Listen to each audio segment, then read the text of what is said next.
Hi, everyone, and welcome to this light conversation. If this is the first time you've tuned in, thank you for joining us, and I hope you enjoy this episode. I'm your host, Tuğçe Koçoğlu-Hobden, and founder of Heart and Purpose. I support people to reconnect with their hearts so that they can ignite their inner courage and remember their purpose. Today, I am super excited to introduce my guest, Natasha Harris. Natasha was my first ever guest back in 2021, and I am delighted that she's returned for another light conversation. Before we dive into our conversation, I'm going to share a little bit about Natasha.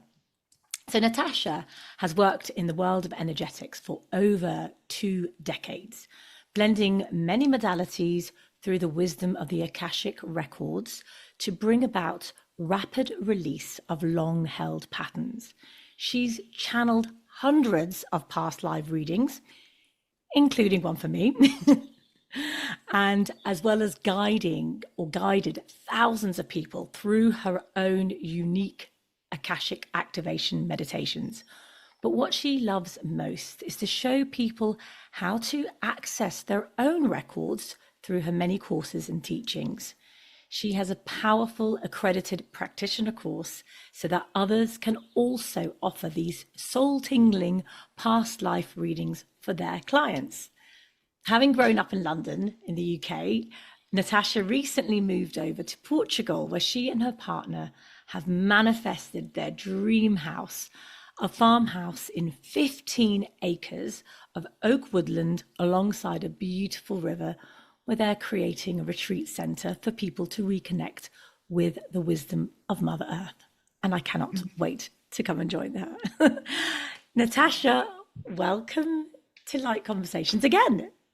Thank you so much for inviting me again. I just love to have these conversations. They are light. They are light tingling through our souls when we have them. So thank you so much for the invitation. Yes, they are. They're lights and they're supposed to get us to be tingled. And also they're playful, aren't they? We do like a little bit of fun and play. Oh yes, got to have some fun and play. That's what we're here for sure. And I know, yes, and I know the work that you do and the light that you bring to the planet is so light and so beautiful. Let's dive into it because your work is absolutely incredible. I know from firsthand, having worked with Natasha. Oh, and I should also say, please stay tuned until the end because Natasha is going to lead us into a gorgeous guided meditation right at the end. So do stay tuned because you don't want to miss that. Honestly, they're amazing. And I'm saying that because I have experienced it for myself. So Natasha, for those who are particularly familiar with the Akashic Records, could you introduce it a little bit and share your experience of the Akashic Records and how it's helped you? Oh my goodness. Yes, that's a very big, long question. Yes. We should break it down. I always love to say that the Akashic Records are vast and infinite. There is no end to the wisdom that we can receive through our Akashic Records. But to keep it really, really brief, we each have an Akashic Record, every single one of us. We all have access to our own Akashic Record as well. And this is something that I really want to dispel the myths around, and maybe we can talk a little bit more about it, because so many people feel like, oh, I have to be spiritual, I have to be, I have to have a special gift to be able to access my records. Now we're talking about our own records, right? And our Akashic Record really is an energetic reflection of who we are. It's like we are energy, we're all of everything. And so this is the energetic representation of who we are. And we here in the physical human experience are a physical manifestation of our Akashic Records. So they are the same thing. It's like we are our Akashic Record. So why would we not be able to access it? But for the beauty of why we access it, is really because it holds all the information about who we are at soul level. We talk about light. We are all unique beams of light shining out into the universe. We are all beautifully unique, 8 billion souls on the planet. No two of us are the same. We're as unique as a fingerprint. And it holds that seed information about our light and our frequency and what we are here to bring. So that's one reason why one way we can access our Akashic Records, to figure out a little bit more about our soul purpose, our soul mission. And I have a lot to say about that too in a bit. But apart from that, we only have to think about, history. And if we believe in past lives, which is probably why you're tuning in, because that's what the Akashic Records help and support us with, is that if we only look back at history, it's not been particularly kind. It's not been really supportive, encouraging, like, hey, you need to go and shine more of your light out into the universe, and you need to be more of who you are. We've been quietened, we've been dumbed down, we've been burned to the stake for speaking out. We didn't want to put our heads above the parapet. So we have kept quiet, and there have been very, very valid reasons for that over history. I mean, we only have to look at the history books to understand that that is a truth. So we put these little codes of energy into our Akashic records saying, don't speak up too loudly, don't be too much, don't be different from anyone else, because we will die, or we will be victimized, or we will be imprisoned if we do. And so we are still living those scripts. So for me, I love doing mindset work. I'm a coach, I'm a supervisor, I'm a mentor. I love doing the mindset work because that's a part of it. I love doing embodiment work because we anchor in these energies into our body. But when we start working and blending and bringing in the energy of the Akashic record, and we release those past life patterns at their root source of where they were created, we can really free ourselves of those things that we've been working for years on through a mindset. So those are the two things. Right? Yeah, exactly. So it releases, and so coupled with all these beautiful, valuable, wonderful modalities, I think it can just provide an extra dimensional aspect of where we're releasing the energetics through. So there are two main reasons why we might want to look at it, and the vastness in between. Yes, I love that. It's almost like you've got the thread and you've kind of caught. Sometimes we kind of it catches, doesn't it? But you keep pulling it, and actually it keeps going and going. And we might think we might think we've caught it, but actually there's still more. Yeah, it's getting to that root cause of it. And I love the way you sort of described that as a. It felt like almost when you're describing it's like a mirror. Like it's that's we're looking into that mirror. It's kind of like that vastness. And beyond that mirror, which it's just mirroring back what is happening in this incarnation. Would that be correct to say? Yeah, absolutely. And we talk about everything in our outer world being a mirror of what we need to work on and look at within ourselves. And our Akashic record really gives us that fast track and the reflection back and saying, hey, this is what's now ready to be released. And not to entrench ourselves in like doing the healing, but also about supporting us about what we want to move towards. So it's this beautiful roadmap almost of what we're wanting to do, and which is how we manifested and created the farmhouse here in Portugal. I mean, yeah, quite incredible. So those thing you just said a moment ago, it's that roadmap to where we want to go, because I think you're absolutely right. There's that inclination, I think, as human beings in this, spiritual or energetic beings in this human incarnation, this physical body, to keep wanting to heal and heal and heal, because it feels quite safe to do that, I think. Yeah. We're caught in this sort of cycle, this loop, aren't we? Yeah, absolutely. And I love that. It's like, actually, right, there are so many layers to our healing there. We'll probably have to come back to it, won't we? Yet we want to be able to take that step forward because that's, and I know you talk about the soul purpose, and I talk about heart and purpose. Yes. There's that beautiful connection there. And it's, we are here to live out our purpose, and not to just keep going in these loops. So how does your mission, this soul purpose, fit into the Akashic records? Yeah. So I think for me, my soul mission, if you like, I say that in inverted commas, really became crystal clear to me. I've been working with, as I said, with energetics for decades. I've been working as a coach. I've been working with the Akashic records. I've kind of kept myself kind of safe, and I thought I was like stepping out, and I'm like talking about and sharing things that are a little bit out there, a little bit woo. But I was like, again, really sort of holding myself small. And I've always had a feeling that I know when I'm tapped into what I love, what really lights me up. And I really did some really deeper inquiry about that last year. And what came through, and which was very scary as well for me to sort of own it and to say it and speak it out loud, was that I really feel like for me, it's my mission. What I'm here to do is to share my work and wisdom and touch 1 million souls. Now, when I said that out loud for the first time in one of my groups and containers, I was like, oh my gosh, now I've said this, like, what on earth does that mean? And what I realized is that it was so freeing, first of all, to say it. It felt huge. I have no idea how I'm going to do it. But what became really, really clear for me, it's not my job to know how. My job is just to say yes. My job is just to say yes and keep moving into it and keep sharing the work and allowing that ripple to ripple out. And I think that so many of us spiritual healers, spiritual light workers are out there and have this huge weight on their shoulders of like, I'm either going to succeed or I'm going to fail. And my invitation is like, what if you just said yes to it? And it's not about succeeding or failing. It's about just saying yes to seeing what unfolds and what comes through. I know this is a legacy. I don't for 1 minute think I can do this in one lifetime, but I've already been doing it for lifetimes, as my Akashic record has shown me. So perhaps I've already done it. Perhaps I've already done it. Perhaps I'm a good road on the way there. Perhaps I'm just at the starting point. Who knows? That's not my job to get involved in that and to get my head stuck in, like, I've got to tick, like, there's this tick list of things I have to do. And really what it's brought me back to is just keep doing what I love. Keep doing what brings me joy.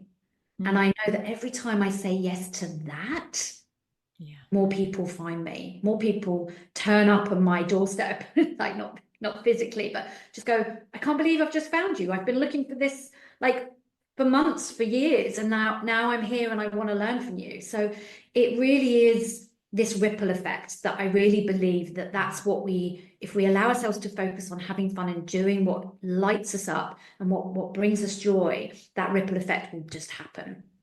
Yeah.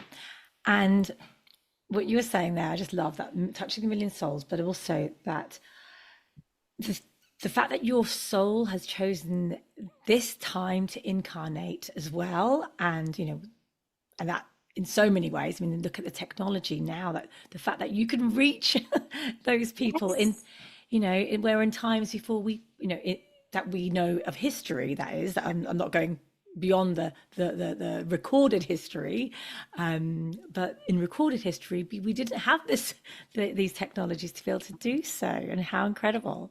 Yeah, that's a very good point, actually. And we do have this ability to turn on, and like in my program at the moment, my practitioner program, people from all corners of the world. And we're not a huge group, but it's like we're big enough and that we have people representing all corners of the globe in there. And that just feels so wonderful to be able to spread this and to do this. And it's about really laying down a legacy, I think. It's not about having to do it all now, in this moment, in the next year, in the next 10 years, in this lifetime. And that also was like a breath of fresh air for me when I realized, this work is going to continue rippling out as long after I'm gone, because we're having conversations, powerful conversations that, from this conversation, someone else is going to take, even if it's one tiny thing, they're going to have a conversation with somebody else, and that's going to continue rippling out into the energy, into the universe. So this conversation will never stop, because someone will tap into it in a year's time, 5 years, 10 years, 20 years time, and take something from it. So with this technology that we have, our work can continue to ripple out as well. Yes. And the fact that you and I are having this conversation here, and I know, even look at the souls who are coming in, who are, because you know me back in when did we first meet? 2018, 19? It was after my coaching diploma. So that was Animas, transformative coaching. And I began to work with Natasha. And at the time I was like, I'm an executive coach. That's what I'm doing. And then we did this, I might as well share now, actually, because it feels aligned to do so. But at the time, when I had my read, and I was like, I don't know why I'm being drawn to this, but I want to have my Akashic records read. I want to know all this stuff. And despite, working in advertising for 20 years, my past, I used to read tarot from the age 12. I used to read my astrology. I used to do birth charts for people back then, without Google. So we used to look at Yes. longitude and latitude. When I say birth charts, I'm talking basic kind of moon sign, ascendant, and so, that level as a 12-year-old does. But then I totally closed that chapter of my life when I entered the corporate world in my early 20s. I often reflect on our encounter and how we have obviously known each other in many, many incarnations. I totally believe that. And we keep coming back and having these conversations. And even if and I love that you were saying that this conversation or this mission isn't just this lifetime, because I have felt that too. And it is so freeing to go, actually, this is many lifetimes of continuous work. And we will find the people again in our next life, like each other again, to continue our work together and for the planet. Yeah, and that's so true. And it's like it's this ripple, and as we allow ourselves to really step into that and have more of these conversations, it's like these little seeds that get planted. Like some of the things even now, I think, oh my gosh, this is something that someone said to me like 10 years ago, and now it's really landing in my body. It's like really, it's like a switch. It's like, oh, I remember. I have this memory of who I am and what it means to have chosen to come and walk this earthly path. And as you say, right at this time where, we have challenge beyond challenge, and we have technology that can support us into shifting into a whole new era. And I think people always ask me, but like, how will it change? I'm like, how are we ever going to escape this, or how are we ever going to redo it? I was like, I don't believe we actually really truly fully know. We're creating it right now.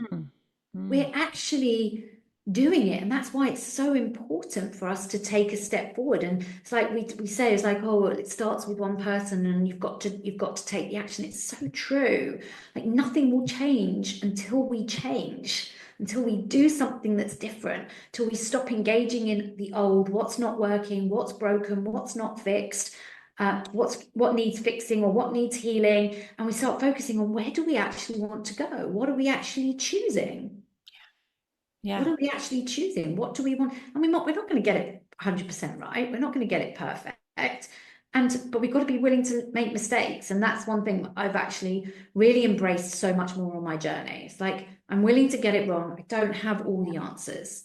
Yeah. It's like, I just don't. And if you're coming to me for all the answers, then, I'm not going to be able to give them to you.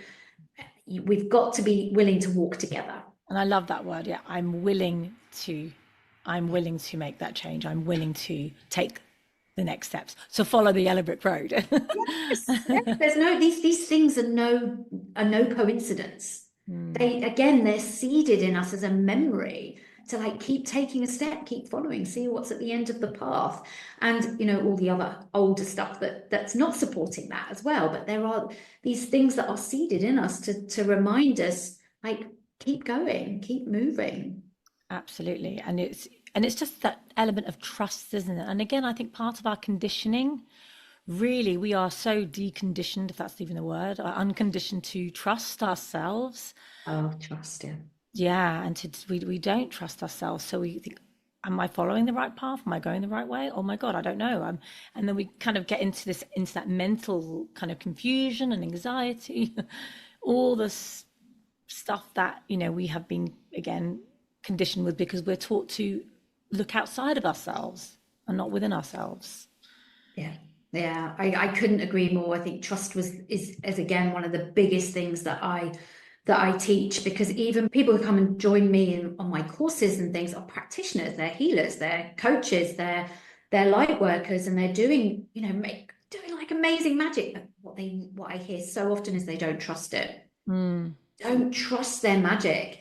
And so that stops them magnetizing, being magnetic, really amplifying their ripple out in the world. And then they're wondering, well, why can't I get my business to work? And why can't I get clients to come and find me? Why am I still struggling with the money piece? And it is really because we don't trust that we can earn money in the magic we're weaving, and we don't fully trust the magic and our intuition. And so it's a big part of what I what I really want to help and support people. And I'm not standing here again saying something, I have 100% trust. I never waver on it. I doubt, but I recognize that I doubt much quicker. And I invite myself in a playful way, as you said, to come back to, what if I trusted this? What if I actually, this whisper, this little nudge in this direction that feels really scary and out of my comfort zone, if I did trust it, what if I took a step? I can turn back at any point. I'm not jumping into the fire. I'm taking a step closer to see what is being lit up for me along that path. And so what if I just said yes to it? What if I took a peek? What if I trusted it for a moment? And then the magic is always on the other side. Yes.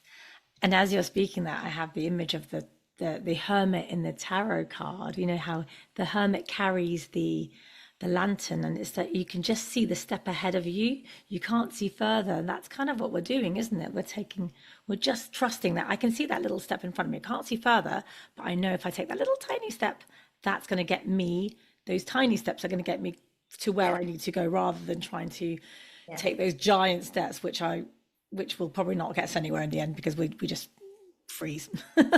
Yeah. And that's the beauty of it. I love that I use that analogy as well. It's like, I love that analogy of, you know, lighting the path, just that lantern a little bit ahead. And then, you know, that's why we follow people that are a few steps ahead of us, because they've already lit those few steps, and that feels comfortable. And then we keep moving together, we keep going together.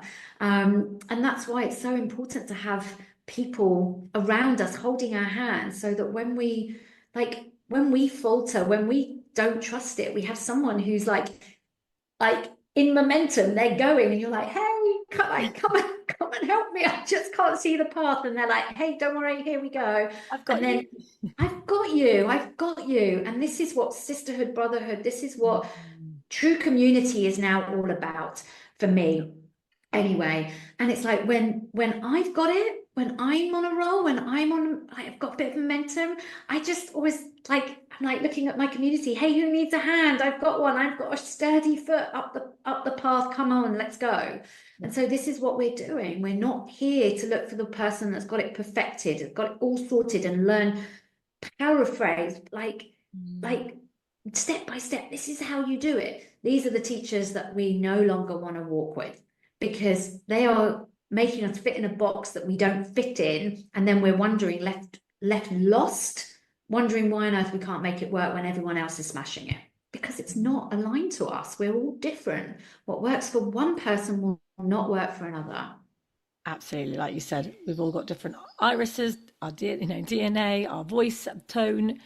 That's the uniqueness of us, as individuals. I had goosebumps, I can't even say it, as you were saying that every individual, you're there, people are steps ahead of us, and there's like all these people around us, all of us carrying these lanterns, and that is so powerful. And because then the light of those lanterns can really, really radiate and shine incredibly brightly when there's all of these people. So it's interesting you mentioned, Natasha, about the healers and light workers and spiritual practitioners, how there's a lot of that self-doubt, a lot of that lack of trust. We talked about, or you mentioned earlier, past life. If you look at the last 2,000 years, we talk about the witch hunts, and then so whether you're burned at a stake, or whether you're for growing herbs, or whatever it was, or for speaking out, for speaking your truth. Dangerous. Really dangerous. Yes, it was death, really. Rejection in the past meant death. Yeah. So there's a kind of, it's like that third chakra blockage, isn't it? We carry this wound. We call it the witch wound, or this whatever. The so many different names for it. But it's interesting, isn't it, that we have people in that particular this area that we work in have really carry that. How do you think, or what would you say now, if there's anyone watching who feels and really resonates with that, what advice could you give them? That's so interesting. I really do believe it comes in so many different ways. Again, there's no linear way to trust. Like, do these things and you will trust, and you will never ever have to look at that again. It is because every time we step out of our comfort zone, every time we stretch ourselves to create something new, that trust will waver.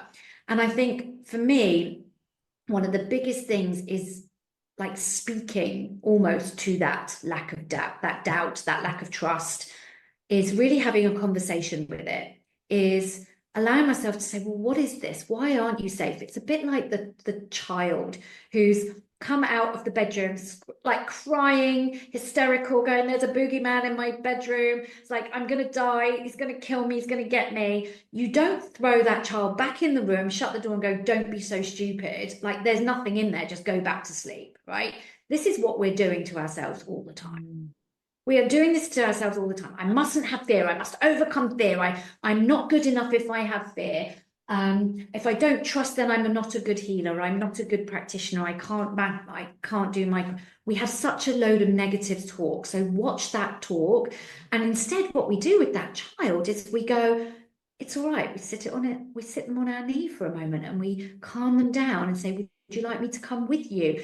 Do you want me to put the lights on? Let's look under the bed covers, under the bed, in the cupboard. You reassure them that there's nothing truly to fear. And so when we have this conversation and we shine a light on what's really showing up, we can alchemize it, we can transform it very, very quickly. We know if you have children, that sometimes, not always, it's quite quick for you to support them to move through things when we do it in a loving, compassionate, kind way. But when we don't, we anchor that in, and then we like see those patterns re-emerging. So if we can really start to loosen and just shake up that grip it has on us, and to shine a light on it, to be with it, be in the discomfort of it, we can start to loosen. It's like not this tight ball of anxiety or stress or fear anymore. It becomes, okay, it's something I can actually sit with and hold the hand of and move through it. And then in that space that's created, actually an answer will come. Something will come to light, because we cannot listen to the divine. We cannot listen to our intuition, our guidance, if there is no space for it to be heard, because we're so busy, we're so distracted, we're so focused on everybody else, and we don't give ourselves the space. So we have to give ourselves the presence of space to be able to hear something to come through. So you will receive that little nugget, and because we're all different, your nugget's going to be different. No one can tell you what that nugget is. You have to sit with it and you have to ask it. I actually even wrote my newsletter an hour ago about, just ask it. What would you like? What do you need? What are you trying to show me? What can I do for you? And in that space, the answers come. So give yourself a break, is what I would say. It's like, stop being so hard on yourself. You're not getting anything wrong. We're so You're not hard on getting ourselves. anything wrong. There's nothing wrong with us. There's nothing to fix. No. There's nothing. But yeah, like you said, that going back to that child, treating that heart of ourselves like that child that we are, that inner child. And when you shine the light, I love that, when you're saying go, the boogeyman's not there, you go under the bed, you put the lights on, and the room is not as scary as it looks, does it? No. Nothing is as scary. That the problem that we have, or the emotion that's coming up, is never as scary when we put up our little torch and look at it and we accept it. We go, oh, okay. Yeah. But what we're used to doing is putting it in a box, wrapping it up, locking it up, putting it somewhere because it's too scary to look at. it. And then it's like that child is going to be banging on the door going, let me out, I'm frightened. And that's all our emotions are doing. When we lock them away and we don't let them, give them voice, and we don't hear them, they are literally going until they literally will break free, and then all hell will break loose. Absolutely. Absolutely. So the more you stuff it down, the more it's going to be popping up at some point. I mean, anyone could be watching this video at any time, but we've just had the Scorpio full moon and we've had some Black Moon Lilith activity, and she is like, you are not stuffing it down any further anymore. This is all coming up for you. Yeah. It's a little message for us, as you were saying. Here are the little messages. So Yeah. I love that. So trust, and just, bring yourself into stillness, and not getting distracted, and just sit with it, be present, and ask yourself the questions, and the answers will come. Because I think that's really important. What you were saying, Natasha, was you have the answers, no one else. We can't tell you the answers because we're all unique. We're all unique and different, and presence is the key. Presence holds the key for you to be able to unlock that lockbox that you've put away, stuffed away, that's trying to come through and trying to say something. And presence gives you that opportunity to open that box and to hear what wants to be said. And in that and through that, we can really shine more of a light on where we're going, and we can focus on what we want to create, not just focus on like, oh, this is broken. When I fix this trust thing, then I'll be successful. When I fix this thing that doesn't work for me, that holds me back, then I'll be successful. I have to be honest, but it's a lie we've been sold. And so many of us, and myself included until more recently, it's like a lie we've been sold. It's like, it's not going to happen. And so I say that with kindness and compassion, having been there myself, but it didn't offer me the success I craved. It actually took me further away from it, if I'm perfectly honest. Yeah, that totally resonates. I absolutely agree with that. I think we just got to keep going and trusting, regardless of whether you have that or not, because it will come. And it was something you said earlier, it was quite interesting, Natasha, around some of the myths that sort of myths. Are there any myths that within, is it the Akashic Records, or that you would like to share with us or bust for us?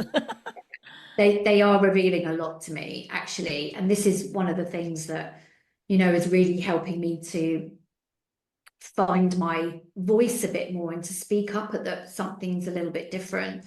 Yes, there are lots of spiritual things that are more spiritual than the Akashic Records, but you can't go a lot more woo than that.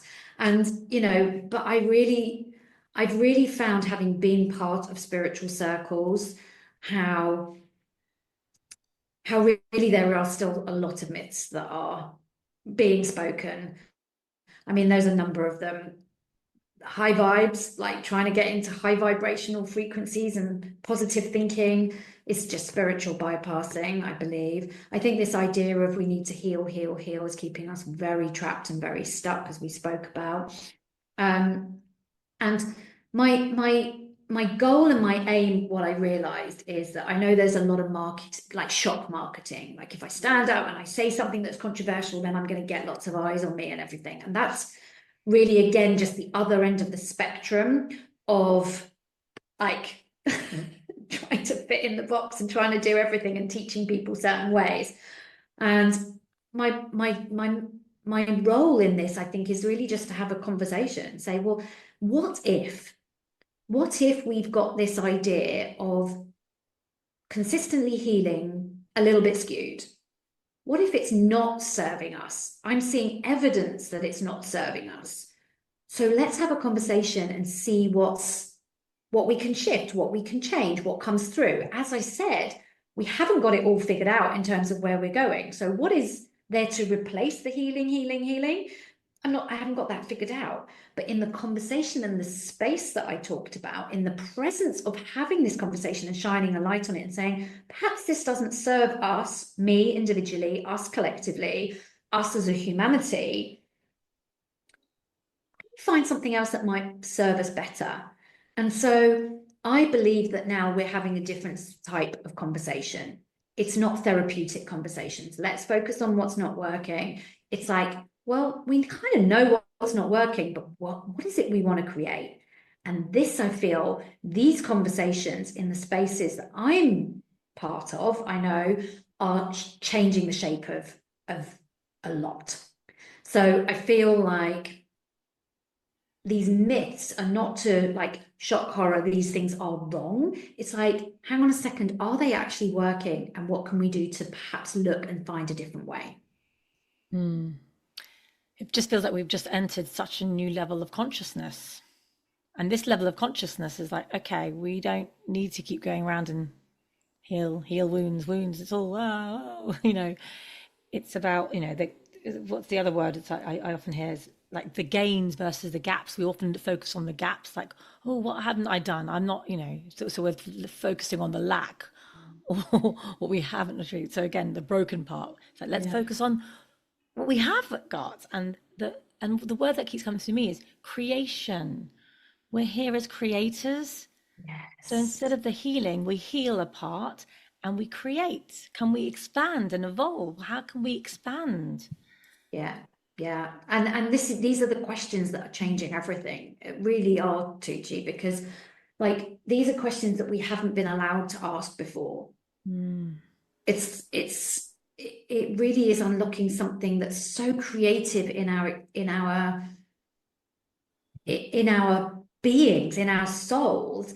And this is it. It's like we can't think our way through this, but we can't ascend our way through it either, because we've chosen to come here and have a human experience. Yes. And so we can only do it. And I talk, and you kind of touched on this just now, but it's like we've forgotten we're whole. We've forgotten we're whole and that we have access to everything already. And there is nothing that we are not. So even in our uniqueness, even though we are completely unique, there's no one else like me on the planet, I'm everything. I'm everything. There's nothing I haven't got access to.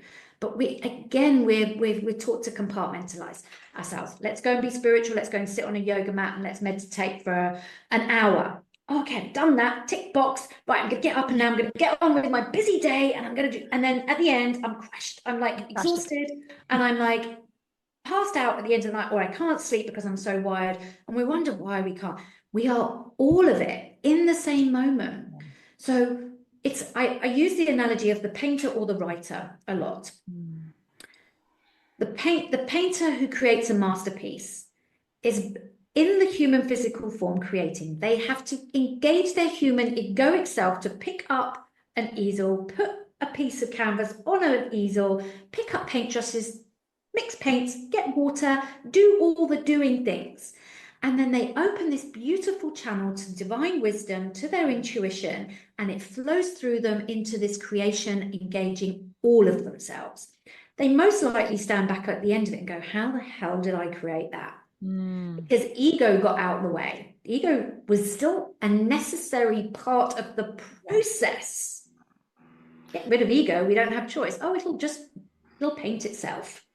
Well, sorry, but it won't. Yes, ego is the glue that holds soul and body, as I love to say. Yeah. So we're trying to out-evolve what we are, and this is not what we're trying to do. I use the term co-evolve. We're co-evolving into something new when we actually tap into all elements of ourselves, all parts of ourselves, that we allow soul to flow through us. I can't believe that sometimes I channel and write a whole program in a couple of hours, or I'll write a whole masterclass in half an hour. I'll just be out walking in nature, looking around there, and then all this stuff will go. I have to get out my phone and I have to write. I can't not do the human part and go, oh, it'll come back to me. It won't. It won't, would it? I've tried that and it doesn't work. Yeah. I had to get out a piece of paper or a pen or my phone, and I had to take notes and I had to write it. And then I had to sit down and make it make sense. So there's elements of ourselves, and like usually, these conversations flow. Like sometimes like somebody will say, that was great, what did you just say? I'm like, no idea. Like no idea, but I engage my human mind, and I can literally, I'm like backtracking, what did I just say, what was the conversation? And I can engage my human mind to repeat it. Will it come through the same, with the same energy, the same frequency? No, probably not. That's channeling, but I'm still talking. And I think people listening, everyone has this ability. Everyone can channel. Everyone is able. And I think when we're going back to what you're saying, when we're not distracted, when we have practices, and we're not saying we cannot be, we are here in this particular time on earth to support what's going on. It's not time to sit in a cave and meditate all day. That we've done that, been there, loved it. But this incarnation is offering something different. And it's about embodying what we practice and bringing it into our third dimensional reality, into our communities, into our families, and bring that into our conversations. I think that's, and human bodies. We are human beings. We can't just be in the higher centers going, woo, you know, all the time. It's about bringing back into earth, because we are part of Mother Earth. We are her babies. Yes, yes, yes. Beautifully, beautifully said, Tuğçe. And it's like, it's so true. I think, talking into what you just said and what you said before, you used to like read tarot and you used to do all these things. And like, I didn't have any of that. I was like, I was quite sensitive as a child, but that's about all I can remember from that. I didn't have intuition. I didn't have like these things that I thought I could speak to spirit, and I didn't have any of it. And this was something in my 30s that I started to like tap into and go, well, hang on a second. As I started to walk, and ask these questions in the spiritual communities and this whole thing of like ascension, and I'm like, and my biggest question was always, I don't understand. I'm here having a human experience. Why would I choose not to have one?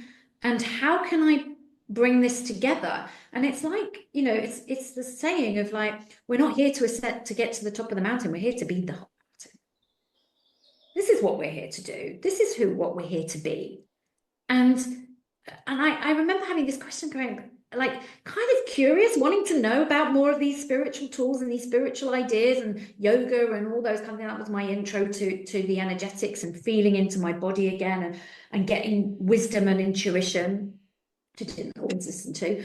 That was the start of the journey. But I was like, I just didn't understand. I didn't get it. And so that's been everything that's held what I've done. And it was really, this is where the embodied soul was born from, because it was like, we are soul, we are human, and we're everything in between, because we're multidimensional beings. And so how do we become the embodied soul here, walking this, having the most incredible life, manifesting what we have, and like keep stepping into it, and we're here to have a joyful life. We really are. And I'm not saying it's easy. I have not figured out a way to never come up against challenge. Scorpio full moon this morning, woke up and thought, oh my God, I feel like I've hit a brick wall. What's going on? I sat with it. I sat down with it, and I spoke with it, and I connected with nature around me and the Akashic Records, and I asked what was going on. And then within an hour, it was just like, and a couple of little conversations and voice drops and stuff like that. And it's like, hey, I get it. I understand what's moving through me, for me, in order for me to find the magic on the other side. Yes, because if you resisted, when we resist, first of all, what we resist persists. But we would, you probably wouldn't be able to have shifted in the way that you did, and as quickly as you did. No. So having said that, Natasha, what 3 or 4, 5, I don't know, however many things would you say help you to shift through when you're in these moments of feeling this resistance or challenge? Yeah. Oh, that's a good question. I think there were a number of things. Intention comes up because a lot of people don't know what they're working or moving towards, or what they say, oh, I want to be happy, or I want to create this, or I want this. And so my work always begins with my clients of like, well, tell me more about it. That sounds very nice, but it's kind of sounds a bit formulaic. It's like something that you should want. So we always get deeper around that. So I think first and foremost, if there's something you're really kind of butting up against and you're not trusting your next steps, it's like, what is it that you're looking to create? It doesn't have to be perfect. I don't also believe in like, you have to map out exactly every single last point. If I'd have done that with this manifestation in terms of the project, and manifesting 15 acres of woodland and a farmhouse, well, I would have never done it, because this was like nowhere, like we would have been like, small house, keep it small, like this is what we want to create. And then so we had to leave some doors open for this to find a way through. So don't be too fixed, but really truly give yourself a moment and a beat to ask yourself, what is it that you want to create? What's getting in your way like that you want to step over and towards something else. What's that intention behind that? Not because, oh, I just want to get rid of it, it's uncomfortable. It's like, what is it that you really want to create? And then I think there is really presence. There really is presence. I mean, I started off as a mindfulness teacher working the energetics of that, and now I understand this through a spiritual lens, and it's changed everything. Yeah. I mean, mindfulness is kind of spiritual, but when you apply energetics to mindfulness, then it really does shift and amplify the power of these simple tools. So presence is really is a space, and so many of us don't ever take time to create space. We're too busy, too distracted, as I said. Yeah. So I think presence is absolutely key. Get present, and then ask for support and guidance. Yeah. Like, I've got to figure it out all myself, and I'm like, oh, just put it out there. Like, help me, give me the clues. I've created the space, and then we want to listen. Often we'll get the clues and we're not listening. Like, I'm got later. Yes. Again, it's been very good at that one. Through? Why isn't it coming? Because we're busy, distracted again. It's always there. Presence again, bringing the presence, and the nuggets will come. Yeah, so really tuning in and listening. Our soul, our Akashic record, again, the Akashic record is just a reflection of who you are energetically. It is just your soul speaking to you, through the energetics. At the same time, there's no separation, but that's often the gentle, quiet, compassionate, loving voice that we are too busy to hear in the busyness. So yeah, listening is key. And then I think the final part is taking action. Yeah. You've got to bring your human into it. Yeah. You've got to bring your human into it. I can't remember who, but one of somebody I was listening to once talked about the divine feminine and the sacred masculine. And I really liked that, because it's like the feminine flows in and wants to be like all divine and goddess-like and flow in. And then it's not about, I've got to do, and like this, it's the sacred masculine. It's honoring the sacredness of the action. It's not just about doing something or anything and like something is going to move. It's like, it's a real true honoring of a sacred action that is aligned to where you want to go, and it's following it through. So many of us are not committed. Like we say we are. We want change, but I'm not willing to do that. But we're not willing to take the action. And if we don't take the action, we're still going to be stuck in that loop of just wishful thinking. Then it becomes right, rather than, and that sacred masculine, that divine masculine is really needed in that. And I love, our creative feminine energy needs, it comes up with those amazing ideas. We've got these downloads and we could create, but we could just have piles of creation. Right, if we're not doing anything with it, and they need each other. We have it all within us, the masculine and the feminine. They need each other. So I love that you've got your intention. Watch out for the shoulds, because we know should is all part of our conditioning. It is, where did that come from? So make sure it's your own intention, your own creation. Presence, that's really important, that part of it. Ask, listen, and take action. Yeah, and take action. I think there's one just final little thing is there's patience. Yes. Because often we go, well, like, and I catch myself still to this day. I'm like, I've been really good. I've been so well behaved. Like, where is it? Like, why has it not come? I've done all these steps, and like, and so patience, like things will come in divine timing. And I joke, because I seriously, those are the kind of conversations, and this is where I've really let go. And I think the bonus one, so yes, patience is key, is the final one, but the bonus is fun. Have fun with yourself. Stop taking yourself so seriously. Like, I have been so good at that in my life, and I still catch myself for sure. Like, just do a really good job, but I really am trying to step outside of that and to model something different, to say we don't have to get it all perfect in order to do it. It's messy. I'm messy. I'm really messy, but I really hold that lightly, and I have a little bit of fun with it, and I really show my clients, who appreciate it so much, because with that comes honesty, vulnerability, authenticity, and that's how we become magnetic. I love that. Yes, fun. Don't forget the fun, because we can be a bit serious than spirituality sometimes. Yeah. So Oh, yeah. bring back the fun factor, Yeah. and yes, and patience. It made me, you actually made me laugh because I'm going through a similar process at the moment. I'm in the patience phase with something, and I'm like, I've been so good, I'm so good.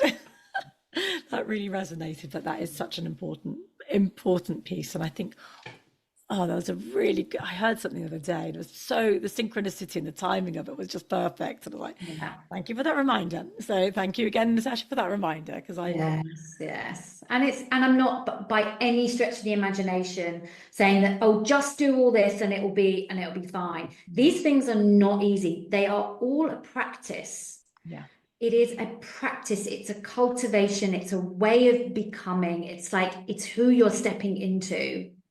And so I'd say none of it lightly. Oh, just do this and you'll have it all sorted. I still get it wrong. I still like figure out, and these steps are not 1, 2, 3, 4. Intentions kind of starts at the beginning, but they all weave together. They all flow together. And you might do 5, then 3, then 2, then you might come back to your intention and go, well, that I got a little bit wrong. I need to refine it. So they all blend and mix together. And that is how you get to your uniqueness. yeah. Yes, and you might have many intentions, but also, if you have, oh, what was I going to say? If we start with intention, if we don't have the intention, like you were saying, intention, energy flows where our intention goes. So I think that one for me was always been, when I've learned the lesson of intention, it's like, right, that changes a lot. Yeah. So even if it just start with that, it can shift so much, and it will definitely help, to focus the energies into where you need to go, where you want to go, at least an action. Yes. Yeah, for sure. And that's it. So I just really feel like if you're in the throes of that and you're saying, how can I do all that? I would say let go of the question of how. Yeah, Let go of the question of how, and take a step and see what unfolds. Because how is always the wrong question. absolutely. Because any miracle, manifestation, creation, amplification of like, oh my gosh, how did that happen, has never ever come from how will I do it. Yeah, It's through having an intention, yeah. but staying open to the magic. And ask me, I created this soul sanctuary. This is a space I created, less than a year ago. And I remember it being, I had set the intention, and I honestly, not in a million years. I mean, again, that's similar to you, Natasha, moving to Portugal, and then some conversations, and then the how just happens. It's like, that is not for us to work out. Yeah. And I think it's, because we do limit ourselves when we start thinking of the how. So let's not limit ourselves. Yes. And Natasha, going back to your course, your embodied soul, is it practitioner? Yeah, the embodied soul practitioner Embodied course. course, yeah. So if you would like share a little bit about the course and how often you have it a year, and if anyone's listening to this and might feel aligned to this course, check out Natasha's page, and I'll share your details, your website and your handles as well at the end. Well, you can jump into the course anytime, actually. I run it live maybe once a year. We just started with it, but you can jump in anytime. There's a beautiful community that has evolved over the time of other practitioners and healers doing all sorts of different sound therapists, Reiki masters, crystal healers, shamans, all sorts of different, beautiful, wonderful thing, breath therapists, and really adding and blending the Akashic Records into their own beautiful modality. I am so keen to show people how to do their own magic in their own unique way. And this really is the course. You get to understand how you can do readings for your clients and show them how to, what their gifts are through the different soul archetypes, and how they can really shine through that, but also how to do a past life reading. So you get to the framework, if you like, of how to do these sessions, but also when we start to bring in the energies, what I hear from every single practitioner, bar none, that goes through the course is that they receive so many new wisdoms, so much new insight. They trust their intuition. They've channeled whole new programs they didn't even know they had within them. And so it is a modality for yourself. It's not just like, here, come learn this and you can do this with your clients. It's like, that's why it's the embodied soul. You come on the course to embody these practices everything that I've shared today, teachings for yourself to really shift your practice and bringing in the lens of the Akashic Records into your modalities and how you blend them and bring them out into your own unique ways. So it really, for me, is just such a joy to teach this work, because seeing what people are doing and sharing the insights, I'm like, oh my gosh, I hadn't even thought that. That's amazing. So we're all learning in the space, including me, and it's wonderful. Amazing, amazing. I love that. It's like this, it seems so like fluid, and how it Yeah. kind of be embodied in your own unique way in the work that you do, in the modalities that you do. So it kind of, oh, just sounds amazing. Thank you. Natasha, would you, just checking the time now, would you be able to take us into a guided meditation? I would love to. And I think we'll keep it really short Yeah. because it's not complicated. And so, because we've talked a lot about trust and intuition, what I feel guided to do is offer a little meditation around that, to support you to really trust in your intuition, trusting your wisdom and guidance. And I have a longer meditation that I can share that's free for anyone who wants to download it, to be able to tap into that so they become magnetic to their soul clients. So really about trusting your intuition and getting your soul mission out there. But for now, I think just if we just tap into those energies, really to do this when you have a moment, just to get quiet and be in self and just to listen and allow the words to move through you. A lot of people say they're not visual, which is fine, but just to allow the words to move through you. We activate, again, it's like we do the work in the energetics, but what we're doing is waking up and reminding every cell in your being that you have this power, that you have access to your own intuition. So that's what we're doing here. So that just as a little. And maybe not when you're driving, if anyone's Yeah, listening. definitely not when you're driving. So when you've got a quiet space, come back to it, and yeah, they are powerful, and you can download the free longer meditation as well. So we're just going to keep it short. So if you allow yourself to just get comfortable, find a comfortable seated position. Just move the body if it needs moving, shift, or take a nice deep breath just to release anything we've been listening. We've been using our minds, our ears, our senses. We just want to come into the breath, into this beautiful space of presence that we talked about. Allow the breath to bring you into the present moment, to guide you back to yourself. The physical body sitting, noticing where your feet are resting, where your back is resting, how your head feels on your shoulders. And just seeing if you can turn a little bit more softness, bring a little bit more softness to your energy, to your physical body. And as you allow that, you can feel the space opening up around you. This beautiful space.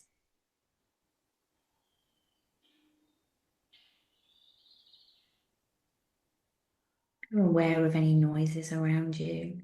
You're aware of where you are, but you can feel your feet connecting down to Mother Earth. Mother Earth that guides us, supports us, reminds us we are safe, holds us in this beautiful, wonderful integrity.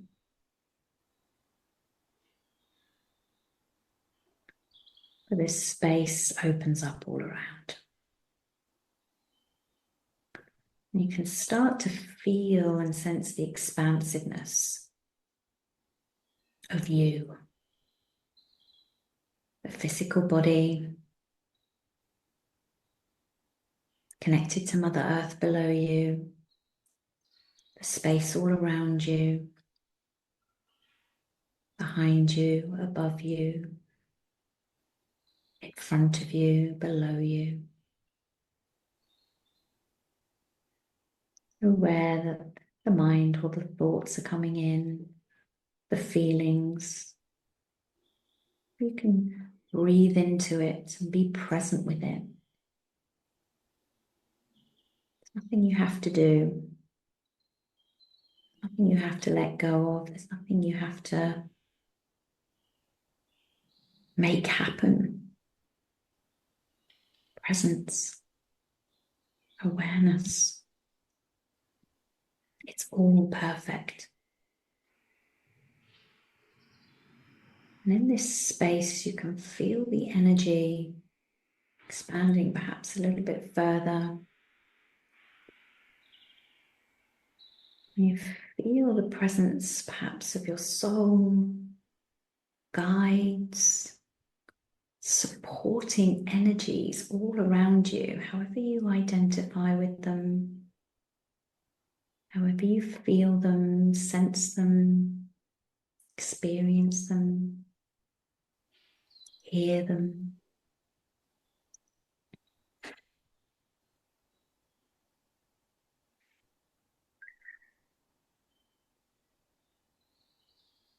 It's safe to trust this space. It's safe to be in this space.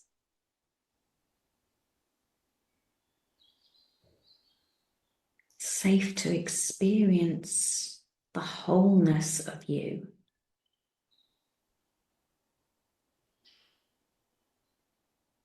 All dimensions of you. All aspects of you.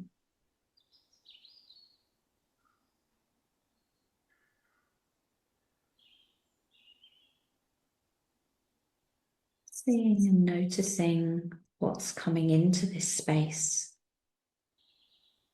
Perhaps you sense or see colours.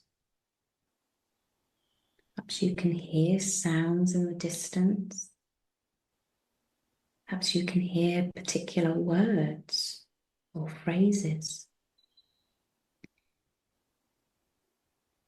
Perhaps an emotion rises in the space. A thought.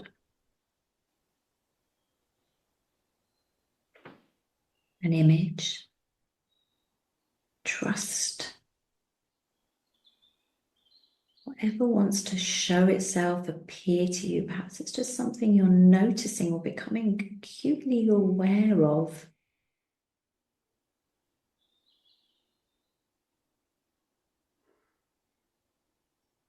It's safe to notice it.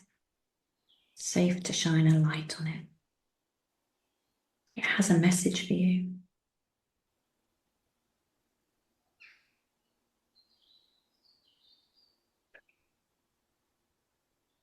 If you feel comfortable, just asking what this message might be for you. Even if there's nothing in this space, perhaps there's a message in the nothingness.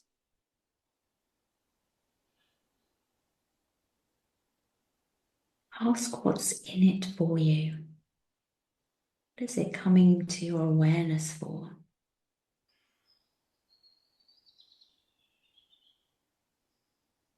And trusting what comes through, how it comes through.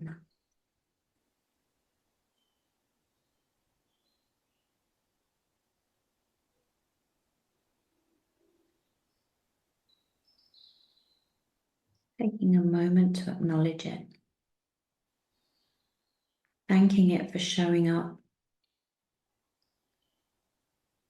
And again, if nothing shows up, there's a gift in that. There's a message in that. Set the intention that this message will become clearer as you create more space around you in the next steps. As the day unfolds, as the week unfolds.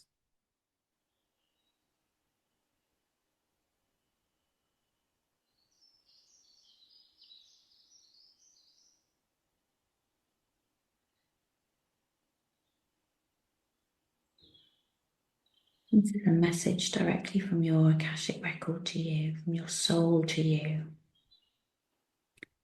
in this space that you've created.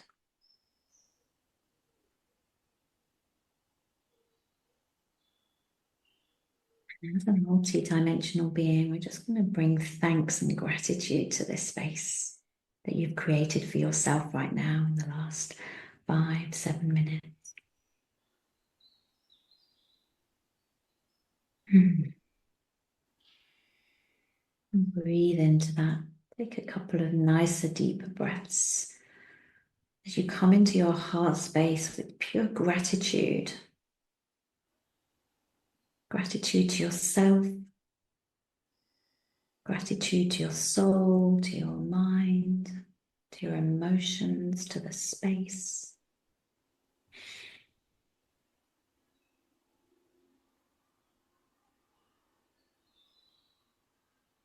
And with a couple of deeper breaths again. It's becoming aware of your feet on the floor, where you're sitting, being aware of perhaps a shift in the body, shift in your emotions, shift in your thought.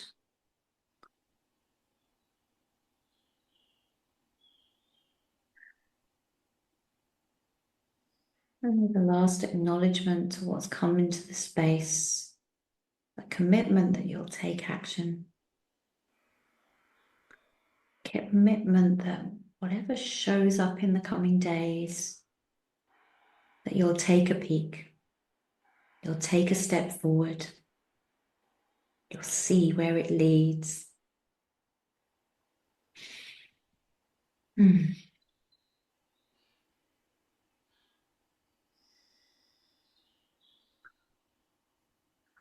Another couple of deeper breaths. Just start to move your fingers and your toes, thanking Mother Earth below you for holding this beautiful space. Perhaps you want to have a stretch. Move your spine. Oh, perhaps a yawn wants to come out. Let it out. Sigh. Oh, that was so beautiful. Thank you so much, Natasha. I could listen to you all day. Oh, you're so welcome. You're so welcome. So it probably was a bit more than 5 minutes, but maybe 10. But yes, I hope. So needed. I think that was perfect. Perfect. So thank you for that. As I come back into my body, but that was, yes, definitely had little messages there. So I'm going to make some notes. Yes. So do take note of what came to you in that, and also just make sure you drink water. We've awoken something, and you've reminded yourself that it's safe to trust the wisdom. So yeah, go gentle on yourself. Just note down anything that comes through, because it will carry on for the next 48 hours, sometimes even longer, that things will come through in the space that created. It's very powerful. Yes. So thank you so much, Natasha. This has been amazing. Amazing. Thank you. This has just been such a beautiful conversation. I've loved every single second of it. And can you share, before we say goodbye, do you want to share your Instagram handle? Yeah, and your... Yeah. So I'm usually hanging out on Instagram. I love Instagram. I love having a bit of fun on Instagram. So my handle is at Natasha Nicole Harris. So come and find me there, follow me, send me a DM and let me know you've watched this. I'd love to know what you got out of it. Or my website is mindbodysoulenergy.co.uk. So those are the two places that you can contact me and message me. Fantastic. Thank you, Tuğçe. This has been beautiful. You're welcome. And I will include them in the comments as well. So please, yes, comment, share, like, subscribe. This only helps other people to find the show. I'd be so grateful. Thank you so much, Natasha. Love you, and thank you for sharing your wisdom today. My pleasure. Bye.